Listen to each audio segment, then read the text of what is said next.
Welcome to our Computer Science and Engineering Distinguished Lecture Series. Our speaker today is Dr. Richard Stallman. Richard, I've known Richard, or RMS, for many years. He contributed in major ways to the unique and intellectually exciting environment of the MIT AI lab back in the 1970s and 1980s. He's responsible, among other things, for Emacs, for the GNU operating system. GNU stands for GNU is not Unix, which grew up a while later to become the gnu+linux operating system, and in that, the GNU is usually pronounced silently. Which is unfair to us. But there you go. And many other important and powerful computational tools. Now, in the course of this, he observed the impact of the concept of intellectual property on the free and creative No, actually, that concept is bogus. It's meaningless. It's pure confusion. So please don't use it to describe what I think. The impact of a term which is sometimes referred to by the uninformed. No. Please stop. Let me say it. All right. What I discovered was what proprietary software did. I will let him discuss this. In the course of doing this, he founded the Free Software Foundation. He has received a raft of awards from a variety of sources, which you can look up quite easily. And over the years, he's been a thorn in the flesh for many powerful people and corporations. So I introduce you to Richard Stallman.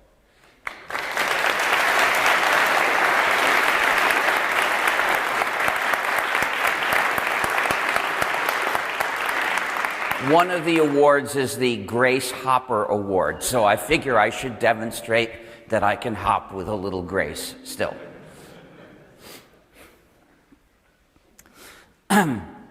You'll find a lot of activities carried out in the name of digital inclusion.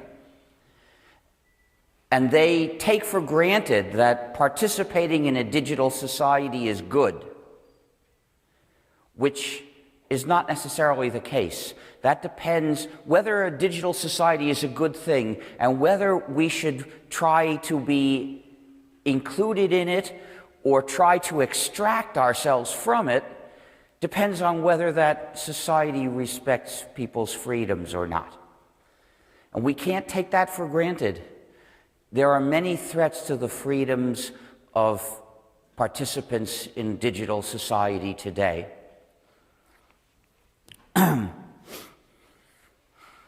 Now, I have to, at this point, before I describe the specific threats to our freedom, I have to explain why the term, quote, intellectual property, unquote, is a bogus concept.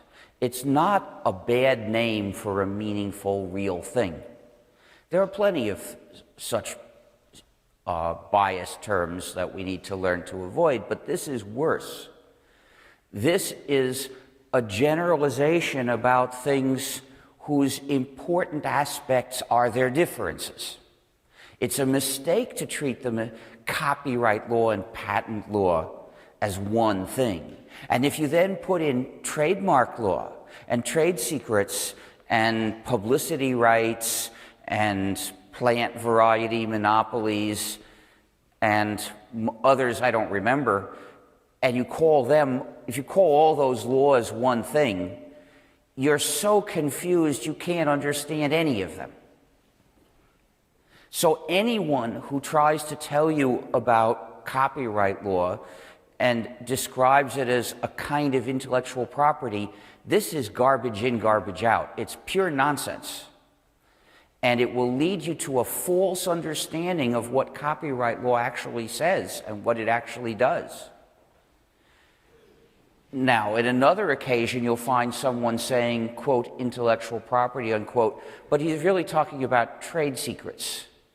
Totally unrelated issue. They have nothing to do with each other. But it's the fashion these days to present them as parts of one issue. Well, that supposed one issue doesn't exist at all. It has nothing to do with reality. As a result, this systematically causes people to misunderstand whichever law they are talking about at the time.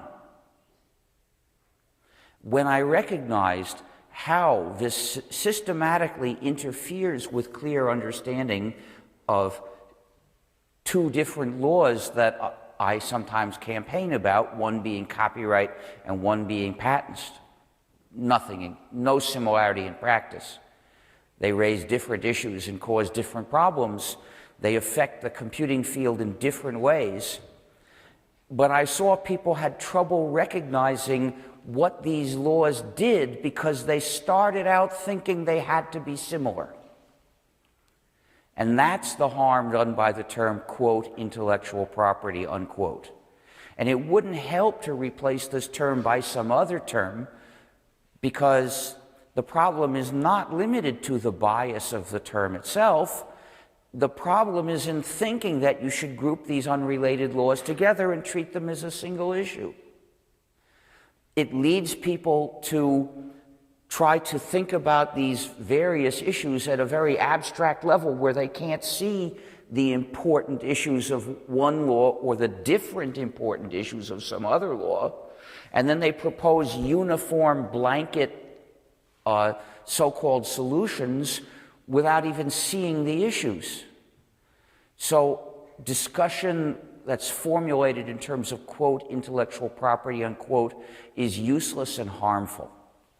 And that's why I believe we must refuse to let that term be used in our discussions. We must reject discussions predicated on the idea that there is such a thing as, quote, intellectual property, unquote. Copyright law really exists. That's a real issue. And various other laws are different real issues. And when we see that they're different, we can discuss any one of them.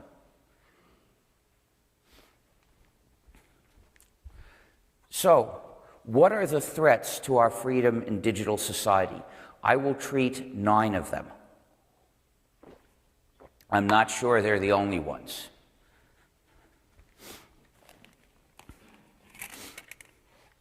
First, there is surveillance.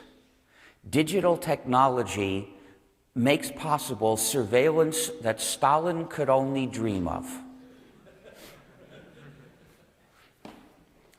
Surveillance is done by companies and it's done by states. But the companies are really working for the states, whether they like it or not. So it's a mistake to ask whether state surveillance or corporate surveillance is the real problem, because they're the same problem.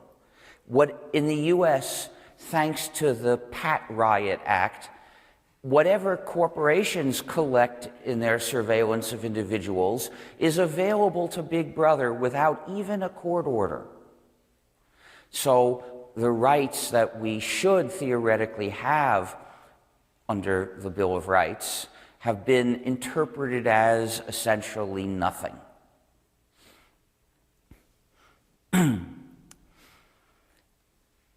Surveillance is done through systems that we use. For instance, if you're running non-free software, quite likely it collects information about you and records information about what you do and sends that to a business.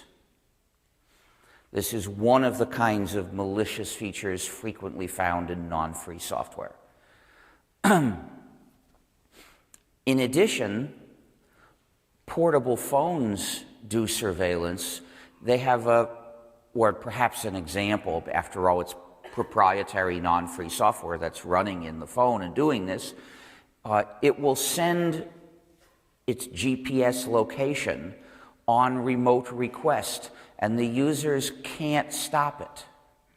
It's not designed to obey the user. It's designed to impose its power over the user, typical of non-free software.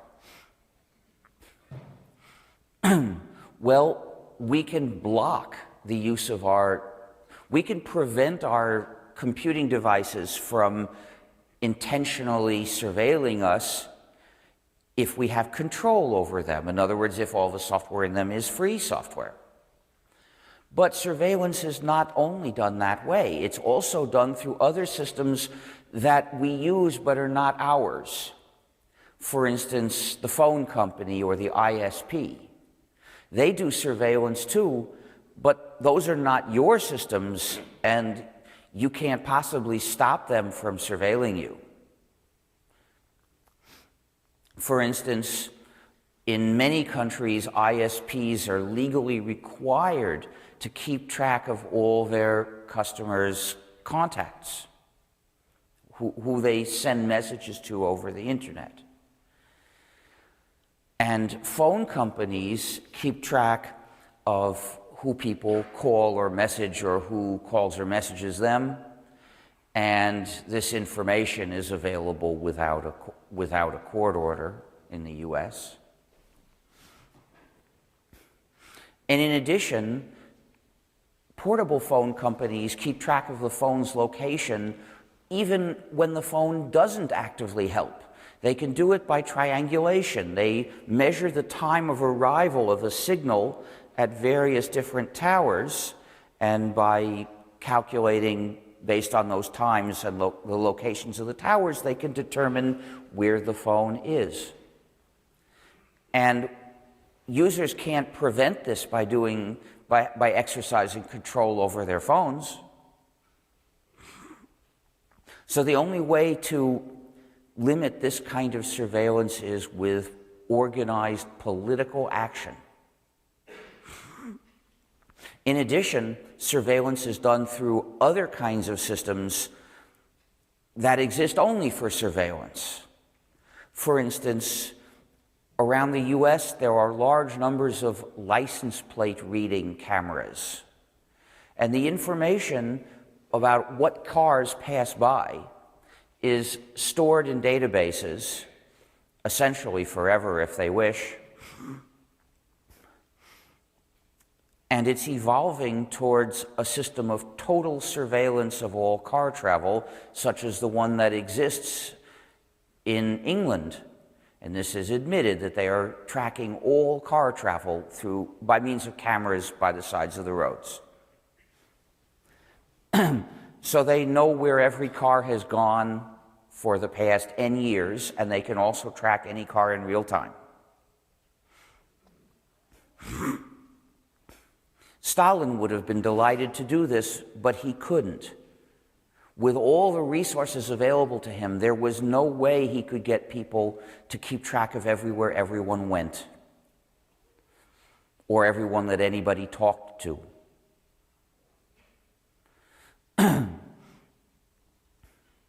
But now it's possible. Someone used a point in Irish law to make Facebook give him all the information it had about him. And it got, I think it was thousands of pages. He lived in what used to be East Germany, and he said that the East German secret police, the Stasi, would never have had that much information about an ordinary person who was not politically active. But Facebook does. And somebody in Germany asked his phone company for the list of location information it had about him. He had to sue to get it. And when he got it, he got 35,000 position data for 6 months, which is about 200 a day. And from this position data, it's possible to find out what somebody's doing in his life.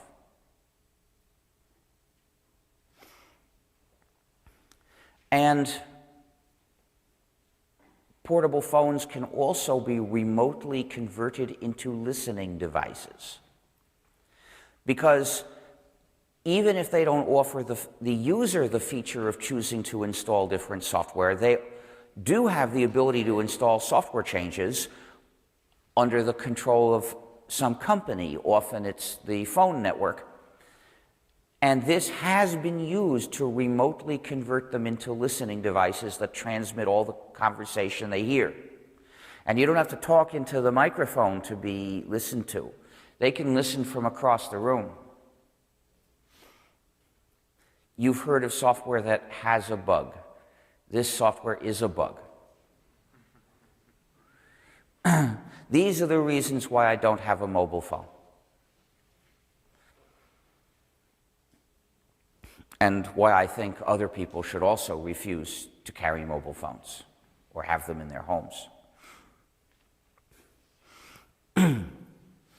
And surveillance systems that exist only to surveil us, again, we can only resist them through political organizing. We can't protect ourselves from this kind of surveillance just by taking actions in our own lives for the most part. And I'm reading that it's expected that three-dimensional face scanning and iris scanning from a distance will be used to track people around the streets. We have to make that illegal.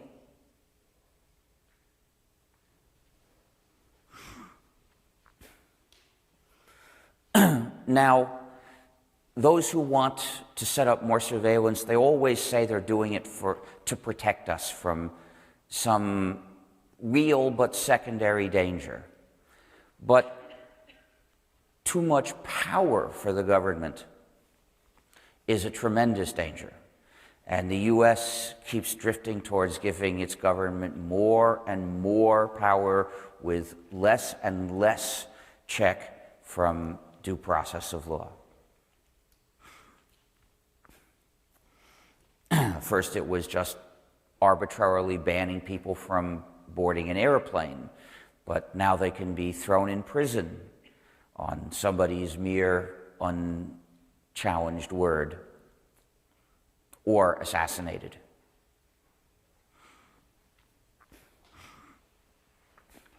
The UK system of tracking all the motions of cars has already been used to attack democracy.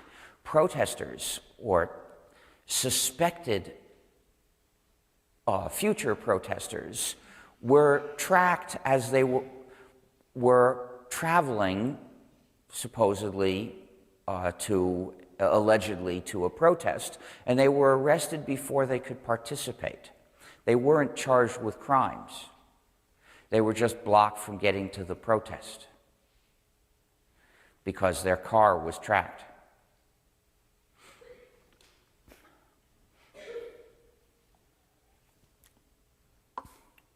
The next threat is censorship.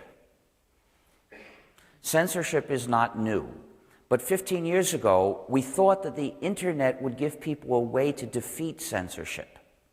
We thought that censoring the internet would be too hard, not really feasible.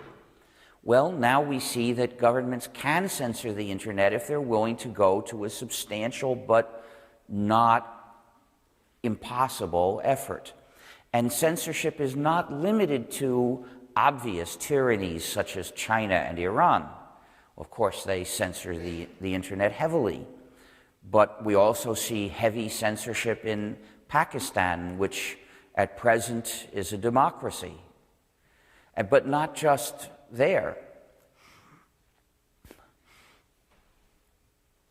There's also Denmark. Several years ago, Denmark imposed filters on access to foreign internet sites, blocking a long list of pages, which was secret. People in Denmark were not supposed to be able to find out what pages they were being denied access to, nor to ask why. But somebody got the list and posted it on WikiLeaks, whereupon that WikiLeaks page was added to a censorship list also.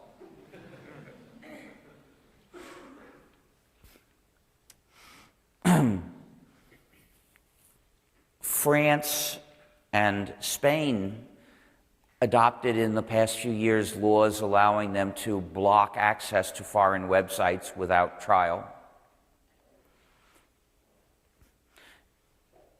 In India, the laws of censorship are quite strict, and it's very easy to shut down websites and ban works. For instance, sites that say controversial things about religion could very well be banned in India. The brilliant movie Sita Sings the Blues is banned in India. And if a website distributed that movie, it would probably be shut down. Political statements also will get shut down. Australia does not have filters on internet access. There was an attempt, but fortunately it was blocked. However, it has another kind of censorship. Links can be prohibited. Electronic Frontier Australia, which is an organization comparable to the Electronic Frontier Foundation in the US, was ordered to remove a link to a foreign political website on pain of a fine of $11,000 a day, which is something that is not very distinguishable from saying we'll shut down your site. The site is an anti-abortion website, and I disagree with its views completely, but I support their right to state their views and everyone's right to access those views.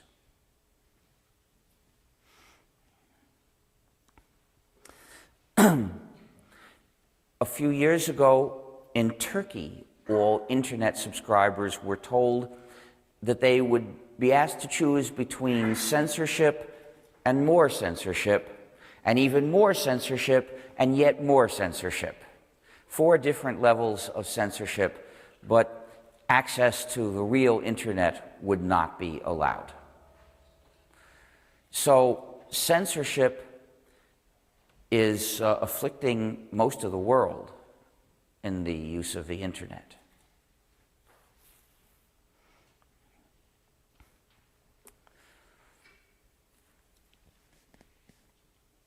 The next threat to our freedom comes from data formats designed to restrict people.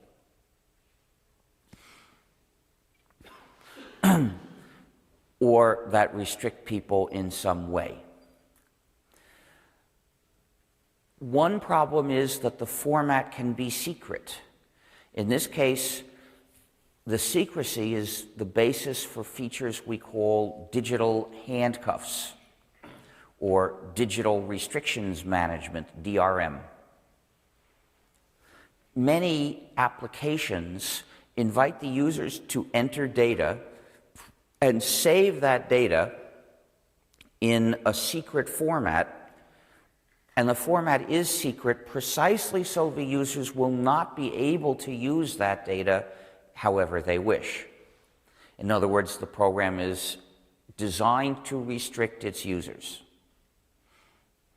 I believe examples of this include Quicken and AutoCAD.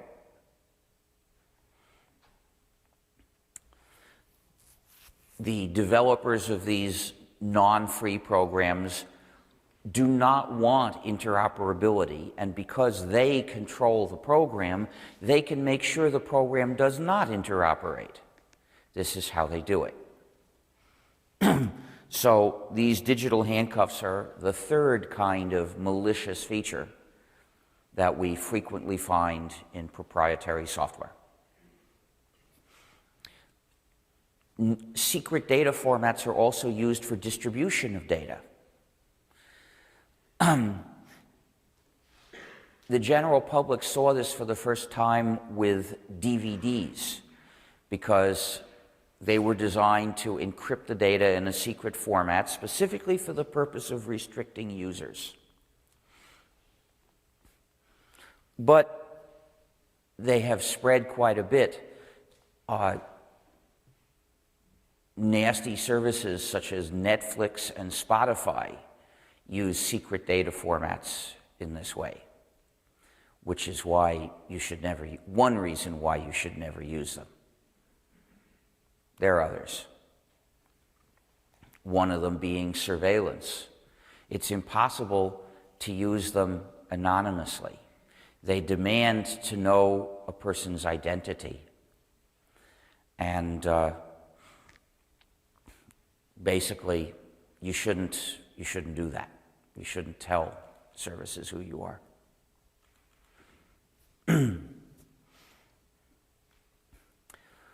The other kind of problem that data formats can cause is when they are patented.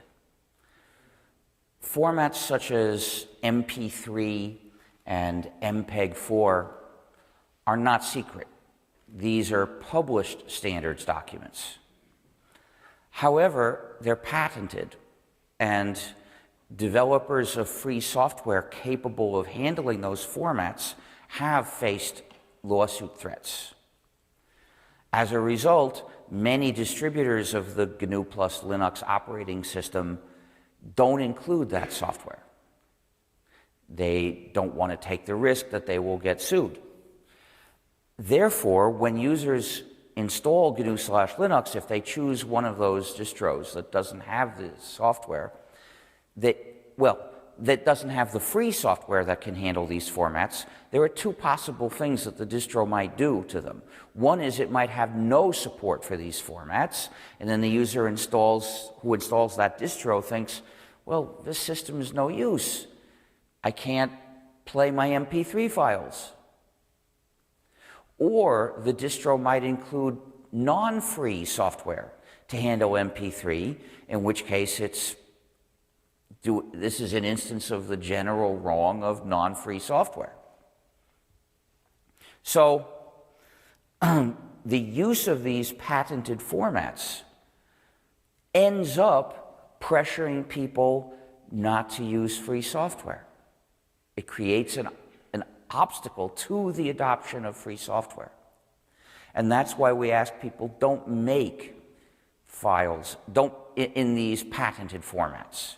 You can make these formats with free software, and we can play them with free software if we have that free software. But despite those facts, the tendency to use these formats pushes society towards proprietary software. And to reduce that pressure, we should make the formats that are safe, formats such as Ogg Vorbis for sound recordings.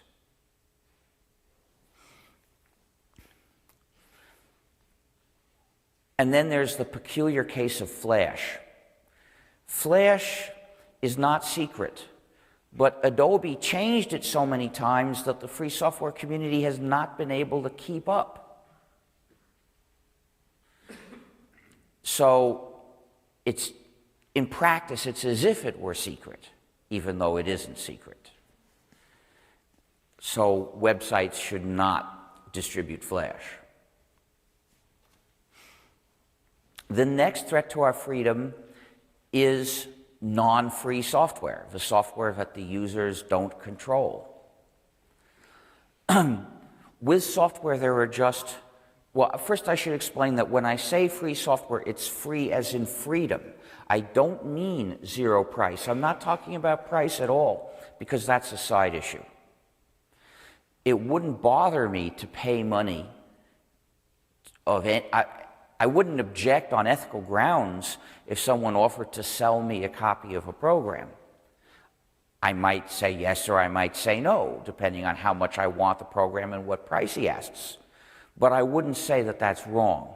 On the other hand, if the program, when I get it, doesn't respect my freedom, that I think is wrong, and I wouldn't take that even if he offered to pay me to take it.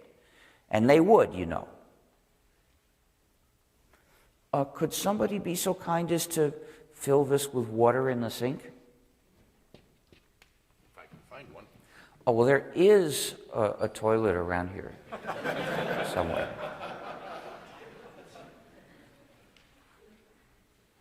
So, with software, there are just two possibilities. Either the users control the program, or the program controls the users. It's always one or the other. The first case is free software. If the users have certain essential freedoms, then they have effective control over the program and what it does. There are 4 essential freedoms which make the definition of free software. Freedom 0 is the freedom to run the program as you wish. And freedom 1 is the freedom to study the source code and change it so it does your computing as you wish. With these 2 freedoms, the users have individual control. Thanks. So with individual control, you control your copy. If you don't like what it does, you change it, and you use it the way you like. So you have full control over the computing you do with that program. But individual control is not enough. First of all, because most users these days don't know how to program.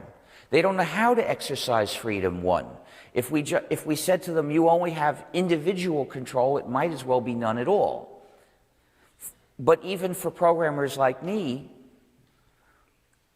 individual control is not enough. Yes, we know how to study and change a program, but we use so many programs. Each person who uses computing uses lots of software, too much for one person to study and change. So in order to fully have control of our computing, we need collective control also. Collective control means that any group of people are free to work together to exercise control over their version of the program. And this group can use this modified version privately or publish it and invite anybody else to use it too. For collective control, we need 2 more freedoms. Freedom 2 is the freedom to redistribute exact copies of the program as you got it. And freedom 3 is the freedom to distribute copies of your modified versions. And freedom means you can do this when you wish. You're not required to do any of these things. The point is that you should be free to do them, free to exercise these freedoms when you wish.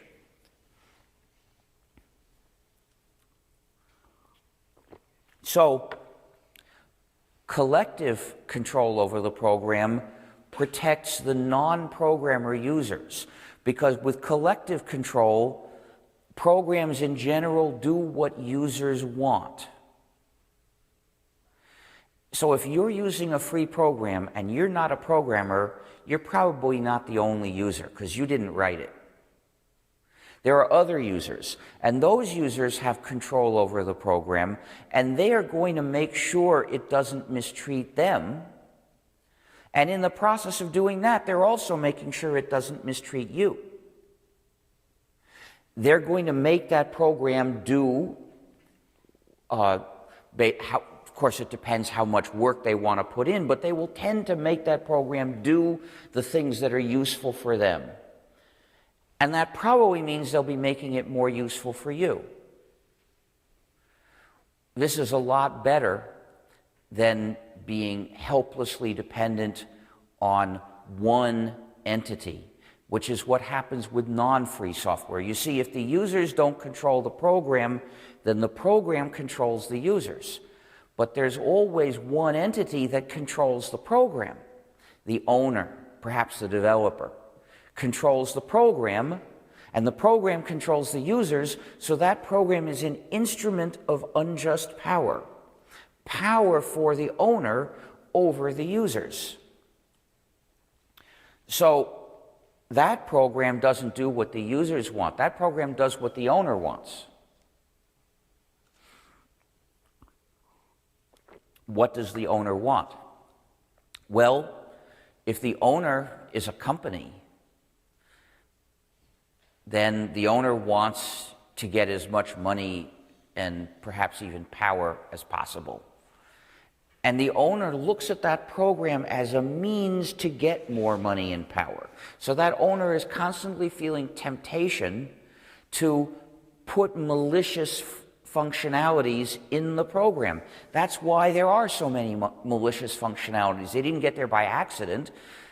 The owners of these programs were looking for ways they could get more power and squeeze more out of the users of the programs. So whenever they got an idea for something they could do, they did it.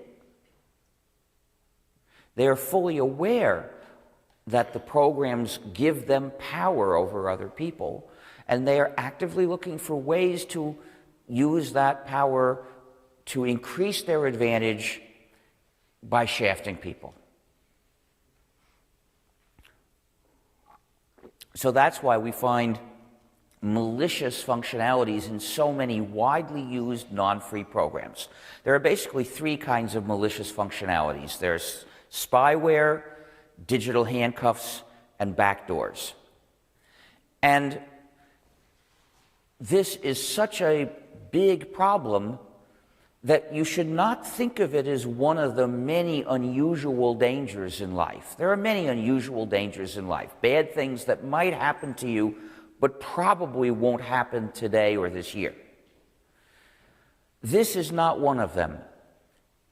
Being the victim of malicious functionality is the usual case for people using proprietary software. I'll prove it by a list of examples.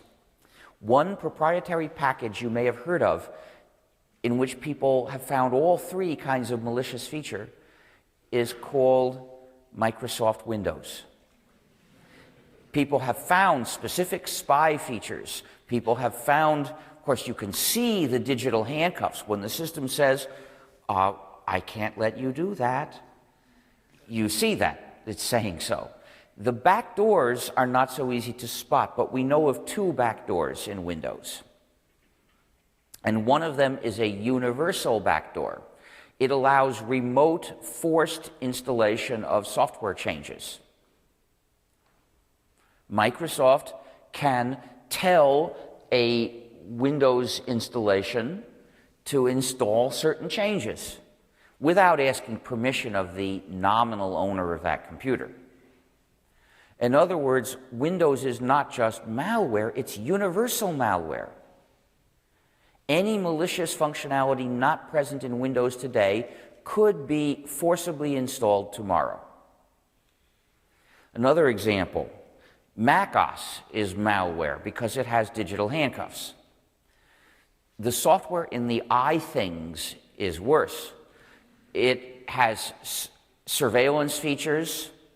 It has the tightest digital handcuffs ever in a general purpose computer. Apple took control over even the installation of application programs so that users can only install programs approved by Apple. In other words, Apple imposed censorship on applications for these devices and practices this censorship arbitrarily according to its perceived business interests.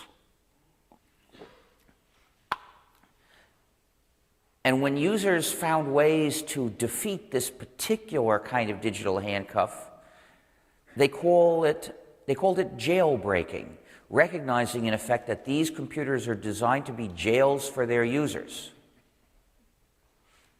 And they have a known backdoor. So Apple's computer products are full of software that is malware. Then there is Flash Player. Flash Player has digital handcuffs and a surveillance feature, so it's malware. Now, Flash Player is gratis, but it's not free software. And this demonstrates that price is a side issue. It's not a virtue for a program to be available gratis. The fact that Flash Player, and it certainly doesn't excuse the fact that the program is not free. So the fact that Flash Player is gratis means that Adobe does not make users pay to be abused. Another example is Angry Birds. Angry Birds is spyware. It collects location information and sends that to the company.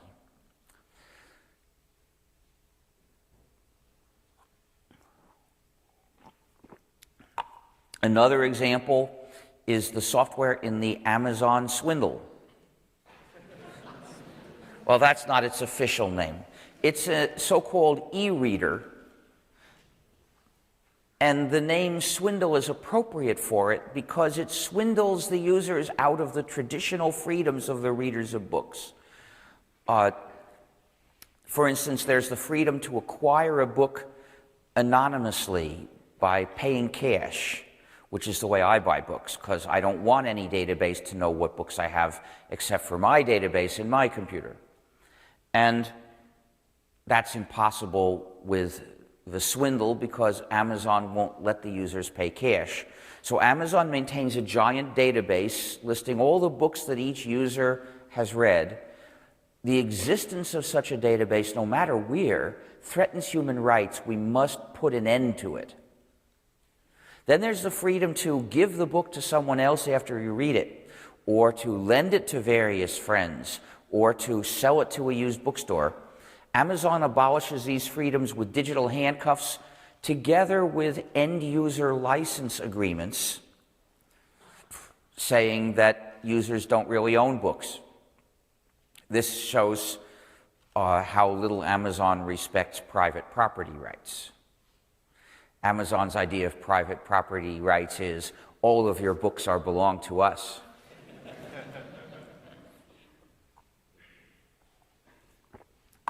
And there's a back door which gives Amazon the power to remotely delete books.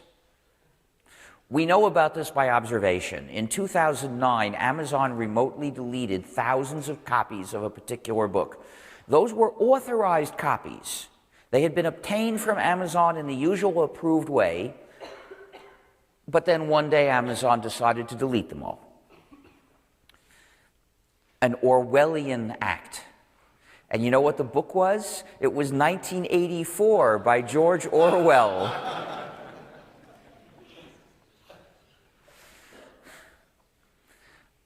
The book that gave us the expression, "Big Brother is watching you." It presents a totalitarian state whose crimes begin with destroying books it doesn't like. So everyone should read 1984, but not on the swindle. No, you should never use the Amazon swindle. The official name of that product is the Kindle. Kindle means to start a fire, which I think is meant to suggest that its purpose is virtual book burning. Don't ever make yourself vulnerable. Insist on maintaining the traditional freedoms of readers of books, and that means reject almost all commercial ebooks. Any commercial ebook that would deny you any of those three traditional freedoms, reject.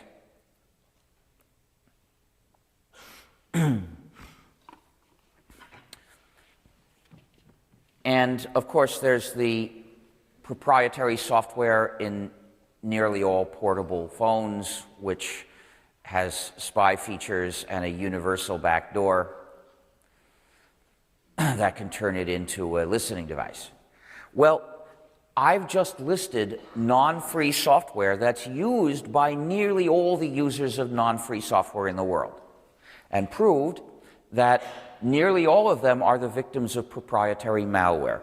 But then there are thousands of other proprietary programs, and in most cases we don't know if they're malware or not, and we can't check either because we can't see the source code. So every proprietary program that fails to provide freedom one, the freedom to study and change the source code,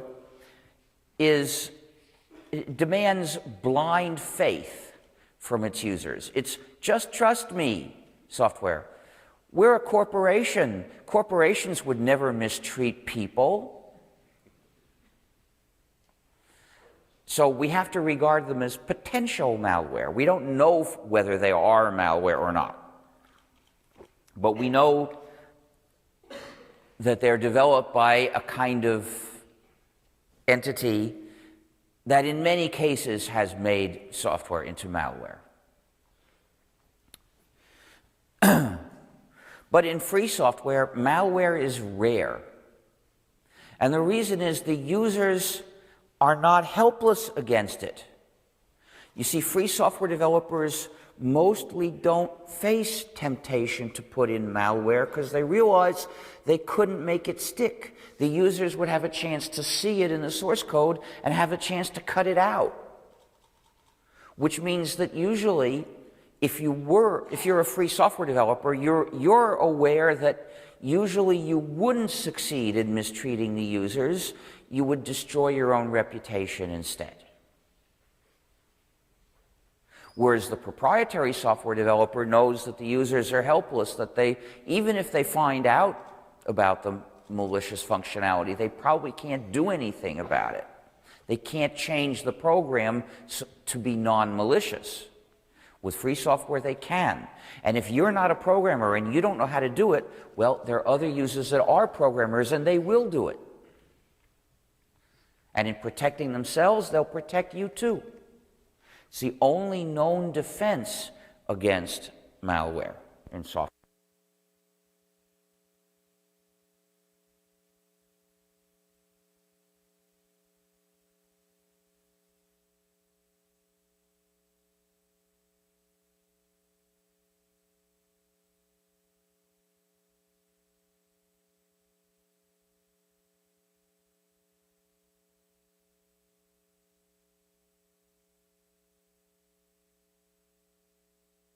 Battery. Let me get you a new one in the meantime. Well, in the meantime, I'll use this one. Now, this is not a perfect defense. No perfect defense is known. In fact, a well-known gnu/linux distribution called Ubuntu a few months ago put spyware into its gnu/linux system. People who do a search using their desktop search facility, well, the system sends their search terms to the company's server, and then the company's server tells Amazon, send him these ads. Well, Amazon that way gets information about that person. So we urge people to reject and denounce Ubuntu. And our list of the distributions we recommend, because they're entirely free software, is in gnu.org/distros. One of the ways that our community has gone astray is there are over 1,000 different GNU/Linux distributions, and only about 10 or so are entirely free software. The rest contain non-free software as well. So if you want to be sure you're going for freedom, install one of the free distros that you find in gnu.org/distros. It also gives information about some other well-known distros and what's wrong with them, how they fall short. In gnu.org/philosophy, you'll find out about you'll see a lot of articles about political issues raised by free software and the reasons why software should be free and so on. You'll notice that when people talk about the GNU system, they often call it Linux. Please don't do that. It's not treating us right. We started this system in 1984 with the goal of giving freedom to the users of computers. And that required developing an entirely free operating system. Every piece of it would have to be free software so that no piece of it would take away the user's freedom. And once we had most of the system ready, the last missing piece was developed by Mr. Torvalds. That's the kernel to which he gave the name Linux. So the system we use is basically GNU, and it also contains Linux as one component. Well, I think that calling it GNU/Linux or GNU+Linux is fair. Since we started it and we developed the biggest piece of the system, I think we're entitled to equal mention, and I hope you will make an effort to give us that.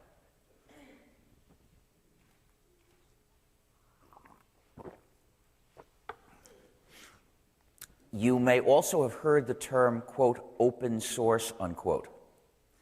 That term was coined in 1998 as a way of separating our practical work from our ideals. By that time, there were many people who participated in the free software community. Some even developed free software, but they didn't like presenting this as a matter of right versus wrong. They didn't want to criticize proprietary software as unethical.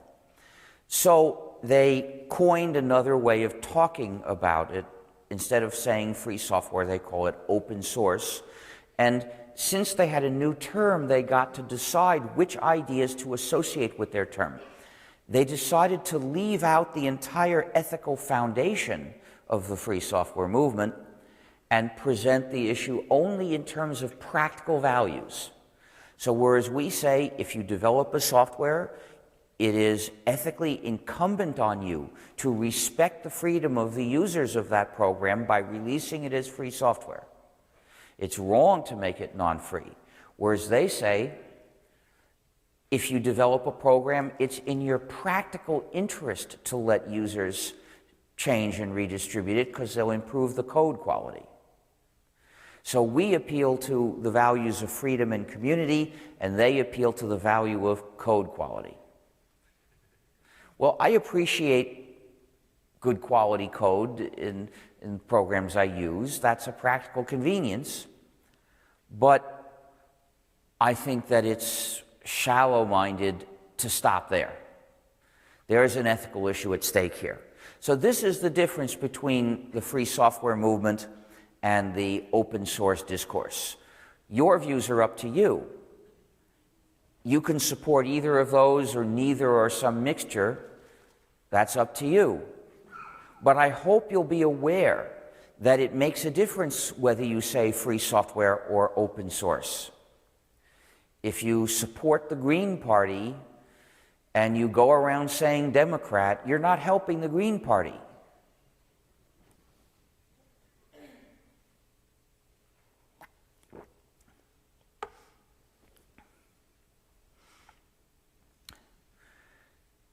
So, the next two threats that I want to mention come from the use of network services. One threat is that the service can abuse your data. Now, many of these services do a lot of surveillance. I should mention, for instance, that Facebook does surveillance of people who were not Facebook users through like buttons. If you visit a page and you see a like button, Facebook knows that your machine visited that page, even if you have no Facebook account. And the reason is the image of the like button comes from a Facebook server. And that server knows which page the image was requested for. And it knows which machine it sent the image to. So it knows that your machine visited that page. In our browser, IceCat, we're going to block such things so that they can't find out what pages you visit. But anyway, Google also gets a lot of information about visits to many websites, except in this case, it's the website that directly asks Google to collect information about its visitors. They're using a service called Google Analytics. And this is done by putting non-free JavaScript code into the web page, and that code sends information to a Google server saying that you have just visited that page. And Google analyzes all this and gives some useful reports to the people running the site, but they could instead run the free program P-Week and collect data that their visitors give them by visiting their site and analyze it themselves, and they wouldn't be telling Google or anybody else about their visitors. You'll find political websites that use this And essentially, they're telling a company about everyone visiting their site. Is that really the right thing for them to do? In any case, these two details I should have mentioned when I discussed surveillance, but web services collect a lot of data explicitly from their users. Some of it necessarily. In some cases, it can't possibly do what you want without having that information. Still, it could mistreat that information. There are various ways it could do that, but some of them we have ways to protect ourselves against or to discourage.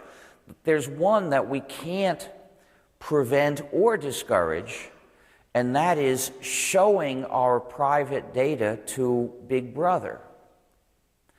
We can't tell if they're doing it, so there's no way we can discourage it by ceasing to deal with them if they do.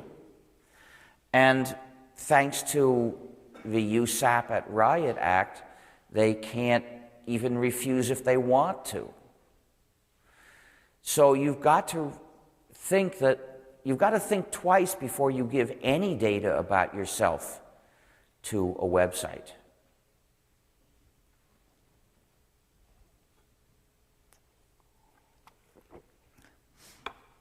And I almost never do.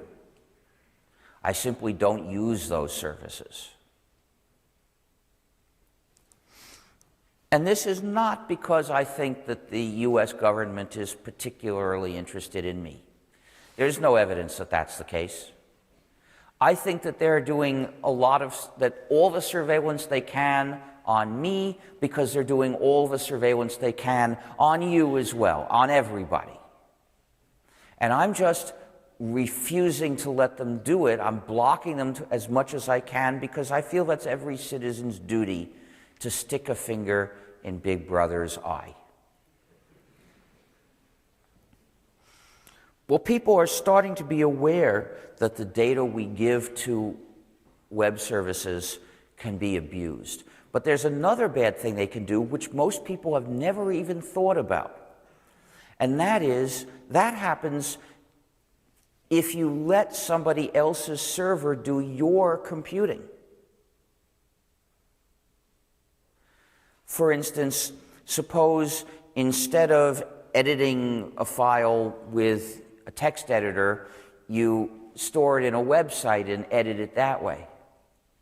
Well, that means you've handed over control of your text editing to whoever runs that site. If you do the text editing in your own computer and you're running a free program, then you have control over how that's done. If you're running a non-free program, then the owner of the program, not you, controls what it does. But if you're doing it in somebody else's server, the owner of the server controls what it does and you don't. So this problem, which we call software as a service, produces the same harm as the use of non-free software, but it comes about through a different mechanism. The harm is that you lose control of your computing. If you run a non-free program, that program does your computing and does it in your computer, but you can't control what it does because it's non-free. The users don't have control over it. In the case of software as a service, you don't have control over your computing because it's being done by somebody else's choice of software.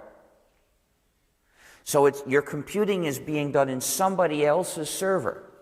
And he decides what programs run in his server. He should be able to decide that. It's his computer. He should have control over it. The problem is, if your computing is done by his choice of software, then you don't get to choose. And even if the program is free software, that just means he gets to control what it does. It doesn't mean you get to control it. You would have control if you were running your copy, but you can't have control over his copy, and you shouldn't have control over his copy, but that means to have control over your computing, you've got to do it with your copy. That's the case where you can have control over it. If his server is running non-free software, well, that's an ironic case. It means you don't control your computing, and he doesn't control it either. Somebody else controls it, which is not any better.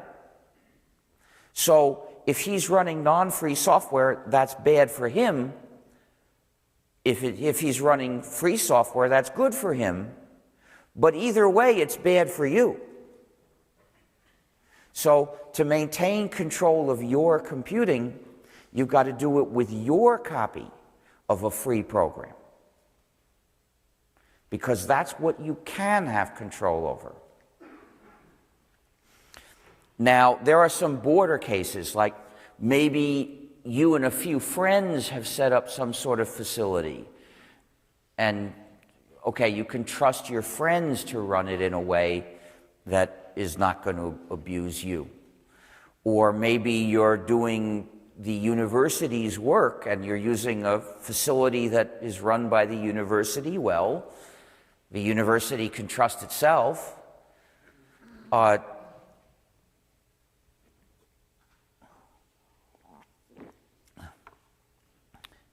Fortunately, this is a non-trivial services that offer to do your own computing are an unusual case. Most websites, if we look at all the world's websites, most of them just present information. And if you look at that information, you're not doing your own computing. You're looking at what someone else has to say. So this issue doesn't arise. But if we look at the websites that perform non-trivial services, well, most of them, in most cases, the service is communicating with other people, which isn't your own personal computing. It's computing that you do jointly with other people. And there's no reason why you should expect to have full control over an activity that isn't purely yours. So these services don't raise the issue either. But there are a few services which offer to do computing that's purely yours. And those are the ones that are software as a service. Those are the ones that you should not touch ever. The next threat to our freedom comes from using computers for voting. Specifically for trusting computers as the primary way of keeping track of the votes, because that makes it possible to perform centralized fraud, stealing an election in a way that can't be checked. Now, fraud is possible with paper ballots also, but if they want to do a big fraud, they're going to have to do things that could be detected. And the more they do, the more chance there is to catch them doing it. Our voting systems are set up so that the people involved are checking each other to make it harder to get away with fraud. But if everybody votes by pushing buttons in a computer, and at the end the computer just says 503 votes for her and 380 for him, who knows if that's true? There's no way to check it. And it makes no difference whether the software is free. See, elections are a peculiar case where you can't trust anybody involved. If the program is proprietary, that means it's controlled by whatever entity owns it. And that entity could put in something nasty, and we can't stop them. But if it's free software, that means the copy running in this voting computer is controlled by the election authority that owns this voting computer, and it could put in a malicious change, and that's just as dangerous, just as impossible to tolerate.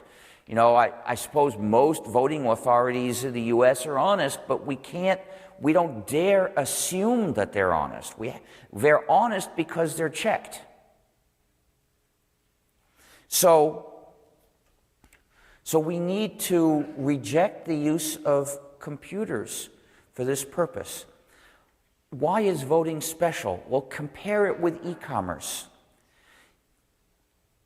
if you buy something from a web store, well, you're trusting the store with your credit card number. And you're trusting the store not to charge you 10 times as much fraudulently. But maybe you can trust them because if they did it, you'd catch them. But you can't tell if the election authority or a company or someone frauds the computer and miscounts your vote. There's no way you can tell afterwards if your vote was counted correctly. Then there's another problem. Suppose they ask people to study the program in advance to verify it's correct. And suppose they do. Well, how do you know that the program that was actually running during the election was the same one that was studied? Maybe someone installed a modified version in the morning and put back the approved official program that night. You just can't trust it. And the dangers in these systems are often not obvious, and they're not limited to bugs in the program itself. So the only way to tell if it gives an opportunity for fraud is with years of experience. And if we don't need to take the risk, why should we? Another flaw that these machines have had is that they make it possible to tell how somebody's voting. And this, I believe, was done with the computerized voting machines used in Brazil. Somebody outside the polling place was able to figure out how someone was voting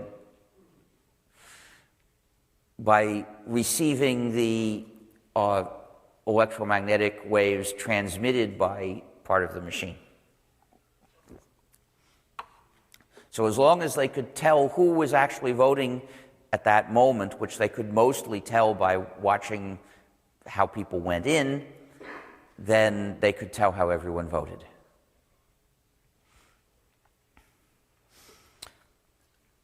The next threat to our freedom comes from the war on sharing. A war which claimed a casualty a week ago, Aaron Swartz. The war on sharing is waged by publishing companies that don't want us to be able to take advantage of digital technology to do what it's good for. That is, store, transmit, and manipulate information. They want to stop us from doing this with published works. And they've tried many different methods to attack people who share. They started with propaganda, calling sharing piracy, effectively saying that helping other people is the moral equivalent of attacking ships, which, morally speaking, is as false as you can get, because attacking ships is very bad, but sharing is good. And they use a lot of propaganda terms. They call sharing theft, they call it counterfeiting. But if they had limited themselves to propaganda, I couldn't call it a war. I mean, they have a right to express their views. But they didn't stop there. Then they began putting malicious functionalities into our technology. I explained that this started with DVDs.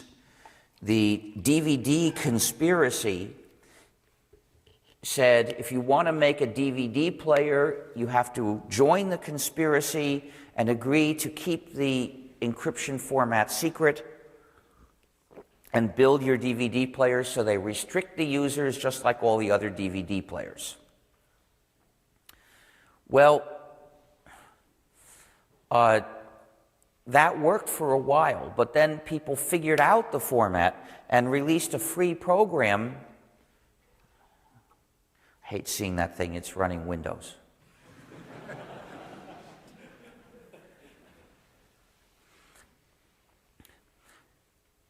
They released a free program that could decrypt the video on the DVD, and it was possible to buy a DVD and watch it without running non-free software, Well, that's a good thing. Oh, I forgot to start with my two usual requests. First, if you take a photo of me, please do not put it in Facebook. I don't want Facebook to have any more data in its database about me. And if you take a photo of me and you publish it in any fashion, please delete geolocation data from it.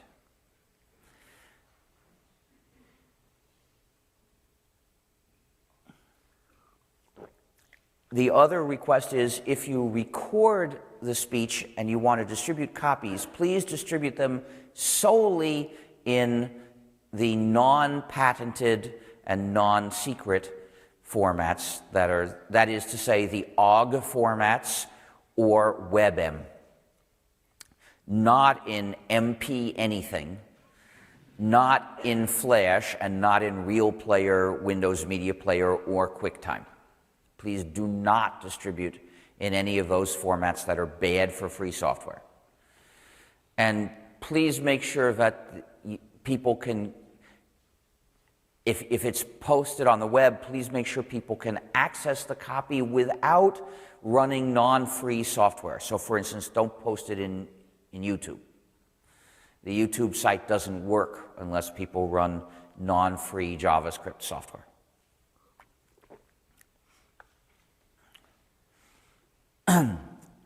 And please put on the recording the Creative Commons No Derivatives license, because this is a statement of my personal views. If this were educational material, then that has to be free. In any case, getting back to the war on sharing, the copyright companies didn't like the fact that people were distributing this free software. So they purchased a law in the US in 1998 called the Digital Millennium Copyright Act, which imposed censorship on software and makes it a crime to distribute that software. And similar laws were pressured onto various other countries. However, the software is still easy to get. And if you're going to watch DVDs, you should only use that. Don't run a non-free program. But then they started developing other schemes of digital handcuffs. For instance, Blu-ray discs use a scheme that has been broken, but they set it up so they can keep changing the key. And it's only occasionally that people find out the key to view some Blu-ray discs. And some of them have another level of digital handcuffs that changes every few months and that no one has managed to break in free software. So I urge you to reject Blu-ray discs. Reject any device that was designed to take away your freedom, unless you personally have at hand the means necessary to break the handcuffs. So if you have the free program that can play a DVD, then there's no reason you shouldn't do it. But if you don't have that, you shouldn't use DVDs, you shouldn't accept them. I refuse to have in my possession a DVD that is encrypted because I don't have that program.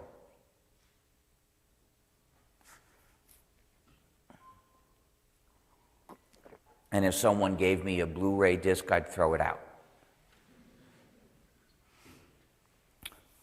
But they didn't stop there. People started doing peer-to-peer sharing, using the internet in the end-to-end manner that it was designed to be used in.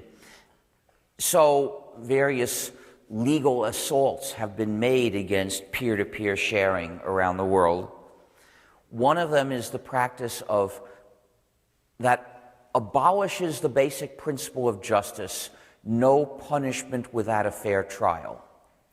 Several countries that pretend to be free countries have adopted laws that punish people by cutting off their internet service for mere accusation of sharing. This is the case in the UK and in New Zealand. They have legislated that people will be punished with disconnection if they're accused a certain number of times of sharing, proof not required. Colombia adopted such a law a year or two ago, which was imposed by the US through a treaty. Of course, the government of Colombia would not have signed such a treaty if it weren't a puppet of the US, but the US is still responsible for it.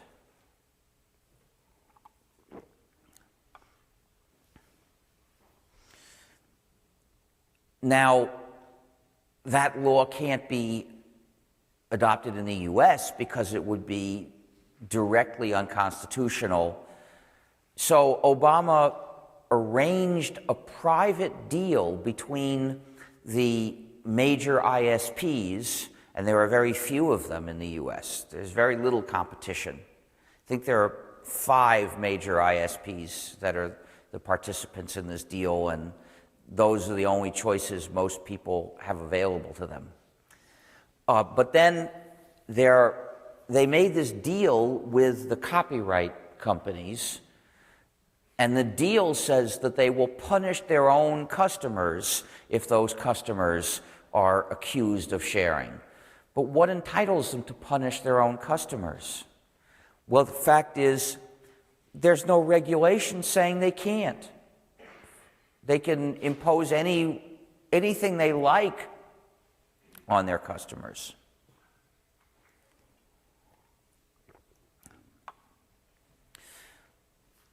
But this is not the worst it can get. In Japan, there is now a penalty of 2 years imprisonment for unauthorized downloading of 1 copy of something from the net.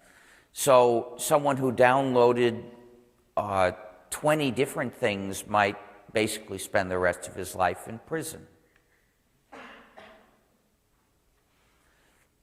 For uploading, it's a 5-year imprisonment.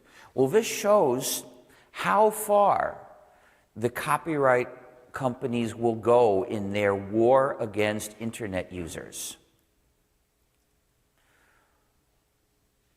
I believe we should give those companies what they deserve, and that is the corporate death penalty. They should simply be abolished from existing. Now, the death penalty for human beings is an injustice, but corporations are not human beings.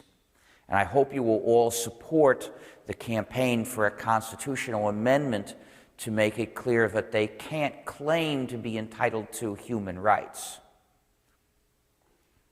But therefore, the corporate death penalty is entirely appropriate. And those companies deserve it for the nasty things that they have done to people. Oh, I didn't mention the other thing, suing lots of teenagers for hundreds of thousands of dollars. Except that the big companies mostly recognized that that was making people hate them, and they were getting punished by the backlash against their own actions. Well, they say that this war against all of us is needed for the sake of artists. Well, I think it's good to have a system to support artists because I appreciate some kinds of art. I would like to support artists, but I realize that they're bullshitting us. The existing system that they're enforcing, it mainly supports businesses plus a few superstars, and it does a lousy job of supporting all the rest of the artists. And it's mainly the businesses and the superstars that want to keep this system going and tighten it up. So this legitimate goal of supporting artists in order to support the arts does not require a war on sharing. We can do it in other ways. Well, even if it did depend on a war on sharing, it wouldn't justify that war. These evils have to be stopped. And if that meant artists couldn't get supported, well, that's still we should end this war. But in fact, it doesn't mean that. We can support artists. We can support artists more efficiently than we're doing now in ways that are entirely compatible with legalizing sharing. So we must legalize sharing of all published works. And when I say sharing, I mean non-commercial redistribution of exact copies. So this would not mean abolishing copyright. It means extending what people are allowed to do under copyright law. So, we legalize sharing. This would not put an end to practices like selling copies or selling admission to performances. I don't propose to change that. So artists would still get some of the money that the existing system gives them. But the existing system does a lousy job of supporting most artists. We want to do better. Here are my suggestions for how to do better. One is use public money, distribute it to artists based on their popularity, which can be measured by some kind of polling. And the money could come from the general budget, or there could be a special tax on internet connectivity. It doesn't matter so much how we get the money because we'll be spending less than it costs us now. The crucial thing is, how do you distribute the money? Based on popularity, I suggest, because the existing system says that artists get money based on their popularity. I'm just keeping that the same. But in this case, we have to measure the popularity and distribute the money. And how we do that is crucial. The obvious method would be in linear proportion to popularity. So if A is twice as popular as B, A would get twice as much money as B. And if A is a superstar and is 1,000 times as popular as B, then A would get 1,000 times as much money as B.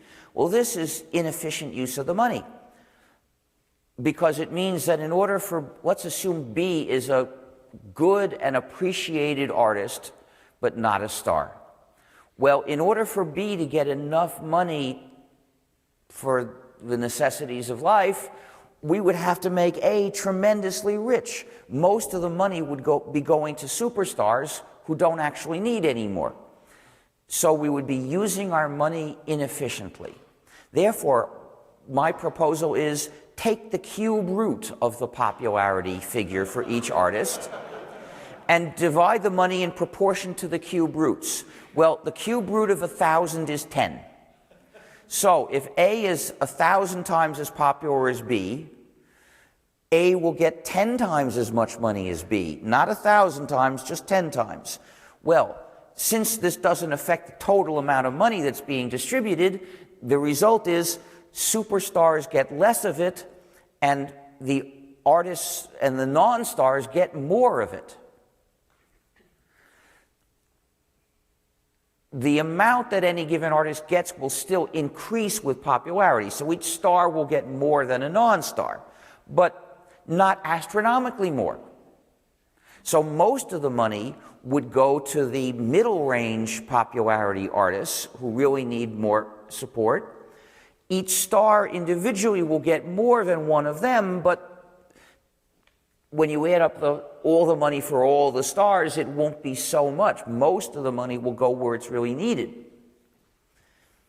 And those who are not very popular still won't get much. So this system would work better than the existing system. Dean Baker proposed a system where everybody would get a certain size voucher to give to artists. That might be a reasonable thing to do. I've proposed another system where we give every player a button to send $1 to the artist that made the work now playing or the last work played. And you push that button if you want to. or you don't. It's up to you. And nobody punishes you if you don't, but you'll feel good if you do. And it's just $1. In the US, except for the large number of people who are poor and unemployed, you wouldn't miss that $1. You could push that button every day and it wouldn't be much compared with the usual expenses of life. So my suggestion is implement this button. It should send the money anonymously and efficiently. That is, anonymously as far as who sent it. The IRS probably wants to know who received it. That's okay. I don't mind that.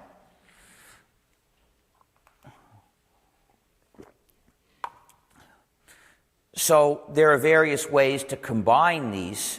We can support artists better and legalize sharing. There's the last threat to our freedom comes from the fact that the things we do in the net, we don't have any right to do. We do them on sufferance. We do them if certain companies are willing to permit us to do them. If you have a point of view you want to state, you can go around on the street and tell people. You have a right to do that. You don't need anybody to approve it. But if you want to do that in the internet, you need an ISP. In the street, well, you can print papers and hand them out. You can do that yourself. You don't need to convince a company to let you do it. But if you want to do that on the internet, you need an ISP, a domain name registrar, and probably a hosting service. And any of them can arbitrarily cut you off if they don't like what you're saying. If you want to receive money for your cause in the street, you can carry a can and invite people to put cash into it. And they can do that, and you don't need any company to help. But if you want to receive payments over the net, you mostly need a payment company. Well, Bitcoin provides a way of receiving payments without the help of the companies, but Bitcoin is not anonymous in normal use. So someone still gets to find out who gave you money. From the company what data you're working on, then it would get rid of a lot of the problem. And another issue is who decides what program you're running. Is the company running your program, or is it deciding how to do this computing for you? In an academic situation, if it's a matter of doing research, probably you decided what program to run. Well, that gets rid of the SAS problem. And if the data is not sensitive, like if it's not personal data, it's data from some physics experiment, well, I guess nothing horrible happens. They can't do much abuse to that data, so maybe there's no problem.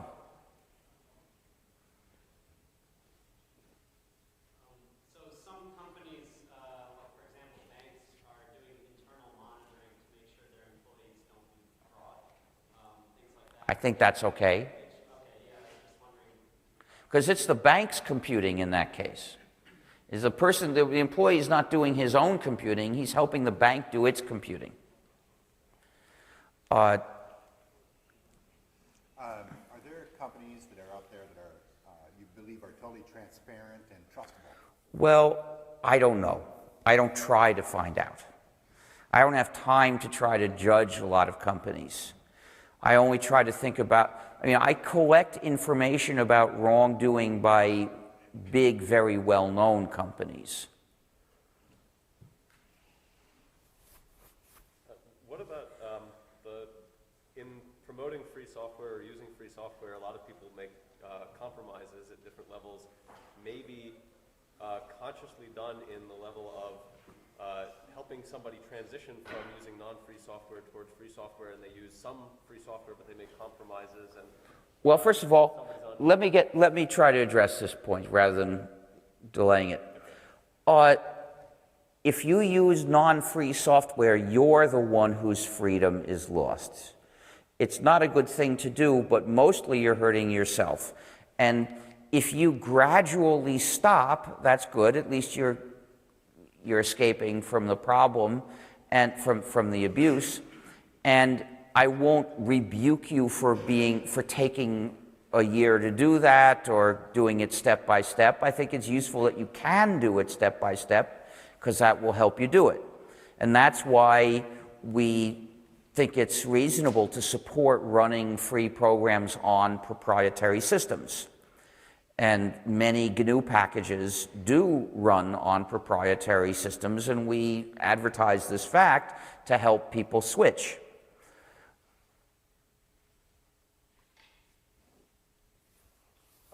You mentioned that the GNU name has been dropped from the Linux name. Well, they should recognize it's the GNU operating system together with Linux, the kernel. My question is, if that happened to GNU and the Free Software Foundation, wouldn't the same thing happen to artists if sharing was then? Well, no, because remember, there's a big difference between software and art. Software is an example of a work designed for practical jobs. It's not just that you look at the source code and think how beautiful. Well, there are a few exceptions. There are a few such cases. In the obfuscated C contest, there were programs that people wrote just for people to look at the source code and be impressed. But that's an unusual case and demonstrates that the usual case is you write the program because it does something useful when you run it. Well, works designed for practical use must be free. And that means the 4 freedoms. By the way, works designed for practical use include all educational resources. It's wrong to make educational resources non-free. And when you hear people talk about, quote, open educational resources, unquote, that almost always means they are not free, and you shouldn't participate in releasing educational works that way. However, this doesn't apply to music or any art. Those works are designed to be appreciated, not used practically. So the argument that they must be free because their users deserve to have control over them doesn't apply to art. The result is, at least according to my views, there's no reason to expect artistic works to be free, which means that people don't in general have the freedom to make and publish modified versions of them. Remix they should be allowed to do, but remix is different from modifying one work. So the result is each song will say who made that song. It'll say, the song recording will say the musicians are so-and-so and this was the composer. And you won't have the issue of how to handle the slightly modified version that somebody else made. With software that's free, and it ethically must be free, you can have thousands of contributors to one program who contributed at different times serially. And at that point, how could you possibly decide how to distribute money to them? You can't. I don't propose we try. I propose these systems for artistic works where the set of contributors is fixed and known. And for them, one provision of the DMCA, which I think is okay, and don't ask to repeal, is that it's illegal to remove that information or falsify it. So in the case of a gnu/linux distribution, there are probably hundreds of thousands of contributors. I don't really know, I'm just guessing. And it would be impossible to try to divide up $1 among those people. But in the case of a song, there isn't a difficulty. It seems like there's a no man is an island principle here that we are all subject to, and the ideal that you propose is an incredibly high bar, perhaps an impossibly high bar. I mean, when you drove the rental car here. What rental car? I don't have time to drive a rental car.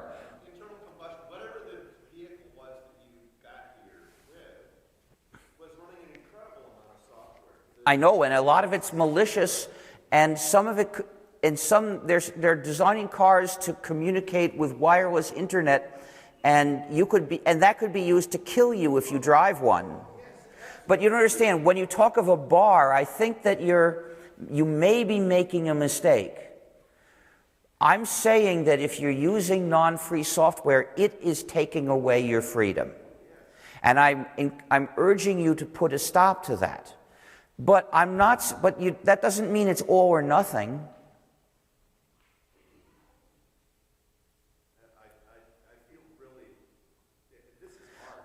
It may be hard, but the point is, if you can't stop all of it today, join a campaign to make it easier. The software in cars should be set up so that the users control them as much as they control the physical structure of the cars. Now, I'm trying to find out, maybe someone here could help me. I'm trying to get a copy of the regulations about inspection of cars. I've never owned a car, and I hope I never do. But so that's one solution. You live in a city where you don't need a car, which is the best thing to do anyway. But I understand, I don't think that that's the ideal solution for our society. I think the ideal solution for our society is to fix this problem. They're talking about setting up cars with software with back doors that allow remote installation of changes. And of course, they would say this is for safety, but they basically leave the companies alone. It's only nominally that they check what these companies do, so you'd be at the mercy of them. And if they do a bad job of security, which they probably will, at least according to experience, that will mean you'd be vulnerable to anyone evil enough who wanted to sabotage your car remotely. Through the internet, someone could kill you. That's their idea of safety. It's already the case with some implanted medical devices. There are implanted medical devices that talk to wireless internet, and they could be used to kill the people wearing them, thanks to non-free software. So, yeah, it's a problem that's spreading, but how do we stop it from spreading? We have to organize to fight it.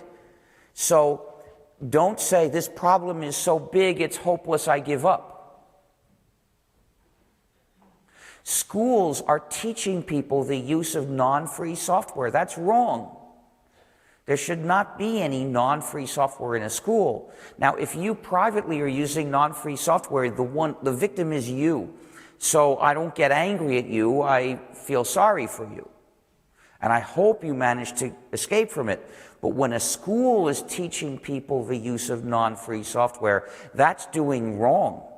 Could that be prosecuted on the basis of school marketing? I doubt it. I doubt it. Of course, you know, if you want to investigate that issue, you can, but I would doubt it. But we should establish regulations against it.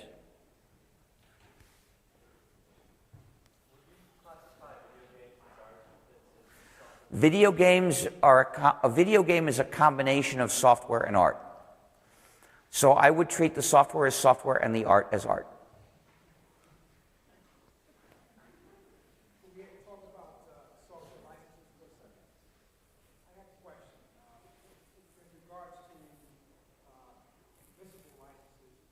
What license? Visible? I don't understand. Non-copyleft. Oh. The GNU General Public License, or GNU GPL.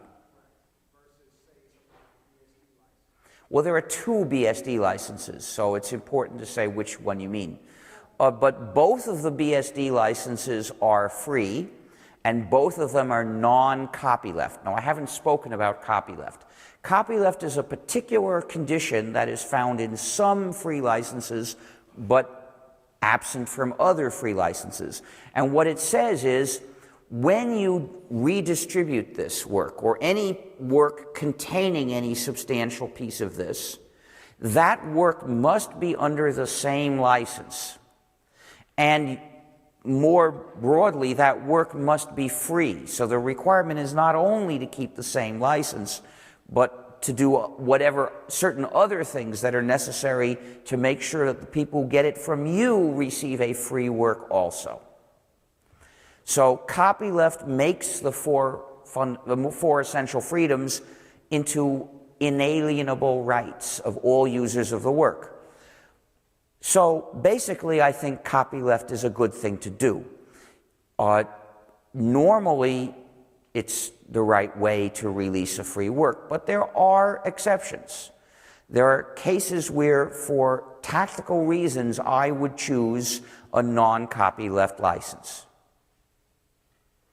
What I was getting at is a situation where a company like Apple will take BSD license and basically create a piece of software, an operating system, and make it closed. I don't like to use the term closed because I'm not in favor of making it open. The question is it free or non-free? But in any case, non-copyleft licenses are, we also call permissive licenses. They are so permissive that they give permission to make non-free modified versions, or even just to compile it and distribute the binary without saying what source code it came from. And the result of that is other people get the code, but they don't get freedom. Why would anyone do that? Well, here you see the philosophical disagreement between typically free software and open source. These don't go completely together, but they often go together. And the reason is free software activists say, I want to give people freedom. And then they realize that they can achieve that by using copyleft. Whereas the people who say open source often don't, well, they may choose copyleft anyway for other reasons. A lot of them do. But they won't say the user should have freedom and therefore I'm going to defend their freedom. So some of them say, I just want to have as many users as possible. And if I let companies turn my code into proprietary software, my code will have more users and I'll feel more important. So earlier we talked by your own admission that the vast majority of people are unable to do anything with the source code in terms of understanding whether... Of course, they could learn it if they really wanted to, but they don't have a reason to want to, so they don't learn it.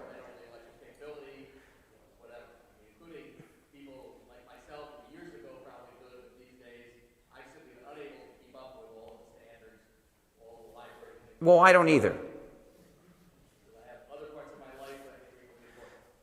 So, given from a practical point of view, It's tremendously important to use only free software, and I already explained why. So you seem to be denying part of my speech by not recognizing I said it.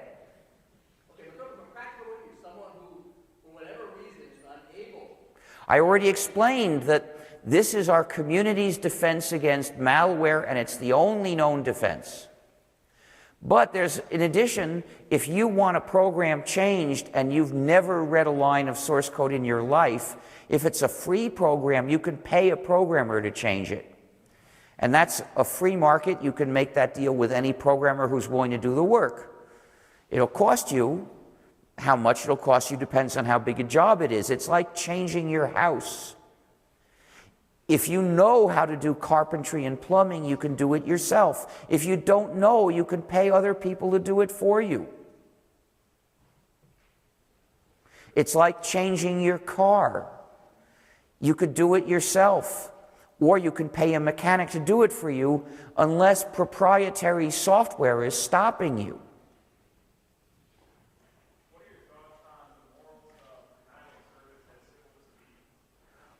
Well, you're talking about virtual protests like what Anonymous does? They're the equivalent of protesting on the street, and they're normal parts of democracy. So of course, governments that really don't want us to have any freedom, you take advantage of the little differences as excuses to criminalize them. Of course, they criminalize physical protest too. They push protesters into free speech zones where they won't be seen.